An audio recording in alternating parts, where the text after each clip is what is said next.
Welcome back, listeners. Campfire Stories has returned from its long September nap, just in time to haunt you through the month of October. Thanks again to Lily for providing that chilling local ghost story. She put a lot of work into it to make it really come alive. I feel like we'll get some great thrills from it for years to come. So, tonight's story is by Brian Evenson from his new collection, The Glassy Burning Floor of Hell.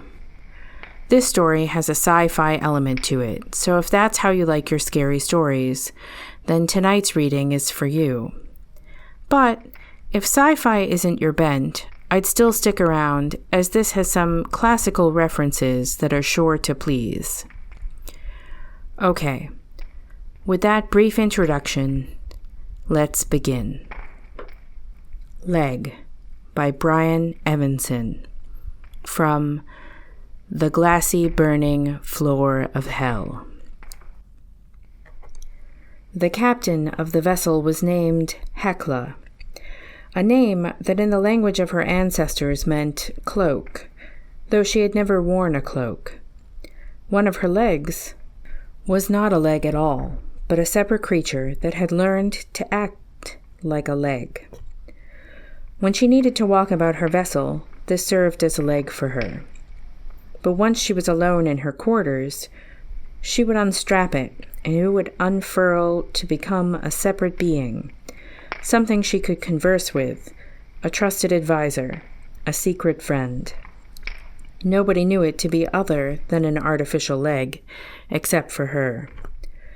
Hecla had found the leg before she became captain, a few moments after she lost her flesh and blood leg, severed cleanly mid-thigh in a freak accident. Hecla had the presence of mind to tourniquet what was left of her thigh. She was fading from consciousness, having lost too much blood when it appeared. It was bipedal, but strange and glittering, made of angles and light. Each time Hecla looked at it, it seemed subtly different. "What is that?" asked the creature. What? Hecla managed. "The dark substance puddling around you." That's my blood," said Hecla. "I will soon die." "Ah," said the creature. You don't exist," claimed Hecla. I'm hallucinating you." The creature ignored this. Instead it said, "Would you not prefer to live?" And with this began a relationship that bound Hecla and Leg tightly together. "I'm bored," she told the Leg one day many years later, as she was captain of a vessel. "We do nothing but float. I want something exciting to do." The Leg told her this. "On the winds of the darkness is a creature as long as this vessel, and it moves in a slow, undulating pattern across the currents of space. Its back is quivered with spines, and it is long and thin like a snake, but has the head and metal-breaking bill of a bony fish. With a swipe of its tail, it could destroy this vessel." Why do you tell me this, Leg?" she asked. Leg shrugged. "It is a worthy foe. I thought you might like to hunt it." At first, Hecla dismissed Leg's suggestions out of hand. It made no sense to endanger her crew and the passengers sleeping in the storage pods for her own amusement. But as the days dragged past, she began to favor the idea. Eventually, she listened to the Leg with interest. When it told her where such a creature was most likely to be found, she directed the navigator to change their course. "Why should I change course?" he asked. His name was Michael. "Because I'm your captain," said Hecla, and I tell you to do so. We have a destination, said Michael, and a new life awaits us. Change course, said Hecla. I will not do so without a reason, said Michael. So Hecla explained. That is not a worthy reason, said Michael, once she had finished. If you do this thing, many of us will die. Perhaps even all of us. No, I will not alter our course. We shall continue to our intended destination. The captain asked again, and again he refused. In the end, he made it clear that she would have her way only if she killed him first. She returned to her quarters, muttering to herself, What use is it to be captain if I cannot have my way? Once back in her quarters, she released her leg. It unfurled and revealed itself. Did you hear him, Leg? She asked. And Leg simply inclined its head, for as curious as it seems, the leg, when unfurled, had a head to indicate that it had. Who is the captain? Asked the leg in its strange voice. Is it not you? It is indeed me, said Hecla. Then force him to do it, said Leg. He claims he would rather die first, said Hecla. Then oblige him. But the captain did not want to kill Michael herself. She knew it was wrong, and that she should feel guilty in doing so. And yet, perhaps if she were not the one to do the actual killing, it would not be as wrong, and she would be able to live with what had been done. The only one she could trust to kill Michael and keep her involvement a secret was Leg. Leg, she said. Hecla, said Leg, bowing deeply. Will you kill Michael for me? Yes, said Leg. Here is what we'll do. You will go to the navigation center when he is alone, and you will secure the door from within. When he asks you what you're doing, you will ignore him and release me, and I will unfurl and kill him. I do not want to be there when he dies, said Hecla. I do not want to see it, or for anyone to guess I am involved. Find another way. Leg thought. Take me off in your room. Then I will unfurl, walk down the corridor, enter the navigation center, and kill him. People will see you walking and see what you are, and they will shriek and scream. No one must know I have you, Leg. If they realize you are more than a leg, they will destroy you, and perhaps me as well. Think again, Leg. Leg thought long. I will change myself, said Leg finally. I will take on your countenance, and in that guise, I will kill him.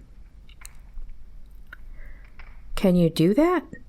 Said Hecla, amazed. Can you become just like me?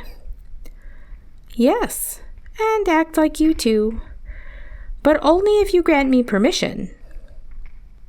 And so, Hecla did. As she watched, Leg underwent a transformation, taking on first her height and figure, then the specifics of her features. In the end, there was nothing to tell the two of them apart, except that the captain was missing her prosthetic leg, and Leg, in becoming captain, had thought to give herself what seemed to be an artificial leg. When Hecla looked upon this perfect replication of herself, a shiver ran through her. Go, she said. Kill him.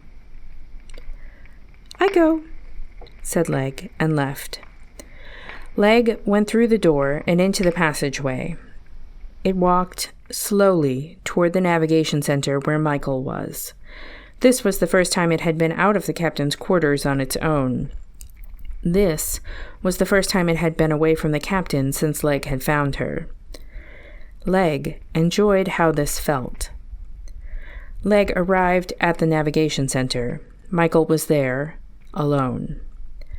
"It's no use trying to convince me," said Michael. "I won't change my mind." "I'm not going to try to convince you," said Leg, and killed him. To do this, Leg turned itself inside out and engulfed him so that the blood, when it came spattering forth, would be hidden inside. Then, Leg released the exsanguinated body and turned itself right side out again. Inside, it was spattered with Michael's blood. On the outside, the false Hecla looked clean and untouched. And so Leg killed Michael and left his body on the floor. Then it bent over the body and stared at it long and hard. Slowly, it took on the shape and form of Michael. For once someone was dead, Leg did not need their permission to become them. Leg went back to the captain. At first, she thought it was Michael, since Michael was whom it resembled. The captain drew back as Leg came closer, afraid until the moment Michael's features began to smooth out and Leg became itself again. Then it folded up tightly and became her leg again, though now it was a slosh inside with a dead man's blood. Whenever the captain walked, she heard it. And after, some believe that once Michael was dead, Leg was satisfied to remain as it was, hidden, the captain's confidant. Others believe Leg acquired a taste for being human and did not want to give this up. At night, while the captain slept, it would take on her form or that of Michael and wander the ship. Occasionally, as a special treat, it would turn itself inside out and kill someone, then dispose of the body, at times jettisoning it out into space, at others incinerating it with a mechanism incorporated into its body. There are those who say that by the time the vessel reached the vast creature Hecla intended to hunt, Leg had destroyed the crew manning the vessel and many of the passengers suspended in the storage pods. Only the captain and Leg were left awake and alive, and soon the ship was destroyed and the captain killed. And Leg? Soon it reached its mature form and became snake-bodied, with the head of a bony fish, as it had always been meant to do. It is no doubt out there still, swimming alone along a current of darkness. Well, I hope you enjoyed this brief, scary story tonight. It definitely has some Moby Dick vibes. It makes me think Ahab, but with a little bit of a twist. So I'll be back next week with a new reading as we gear up for the Halloween season. The best time of year, the best weather, the best events, the best costumes. There's candy. I mean, who doesn't love October? So I will bring some more ghost stories to entertain you and get you in the Halloween-y mood. But also feel free to make suggestions in the comments if there are short stories or haunted tales or anything you'd like to hear. We're always looking for good suggestions and obviously good books to read. So anyways, that's it for this evening. As always, stay cool, my ghouls.